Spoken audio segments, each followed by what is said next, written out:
You know, my favorite way to fish for carp is from a boat.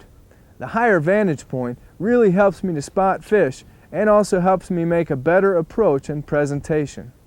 And you don't have to have a real extravagant setup, and this is just a basic John boat, but we have kind of rigged it up especially for fly fishing. It's got a platform that's carpeted up on top, so you've got a nice casting platform, platform in the back for the person running the motor or poling.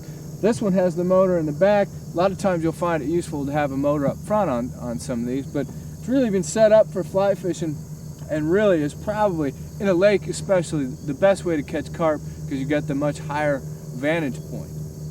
Another way of approaching carp is by wading the shallow bays and flats in almost any lake where carp are found.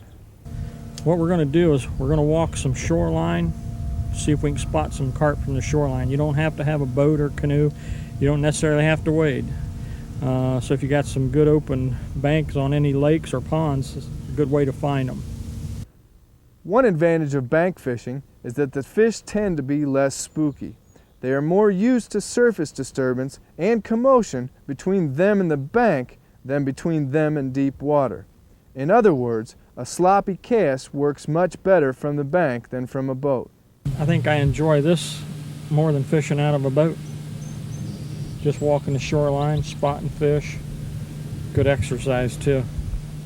Sometimes I wished I had hip waders, which wouldn't be a bad idea depending on what type of lake you're fishing. If there's a lot of shallow water, with the way the brush is on some of these lakes, hip boots wouldn't be a bad investment just to be able to get away from the shoreline brush. One other thing that Jim taught us was to fish the outflows and the overflows in both streams and lakes. As with other species, carp like to hang around these areas and they should never be ignored. Not today. He's coming again. Let him eat it. Just let it sink. There you go. Beautiful. You're a big fan of catching grass carp, and over all the years people have told you right to your face that you can't catch grass carp, and I know you go out and do it. Tell us a little bit about that. In freshly stocked, where there's still plenty of weeds, I tied a fly called an IV fly, imitation vegetation, and it's basically shaggy deer hair.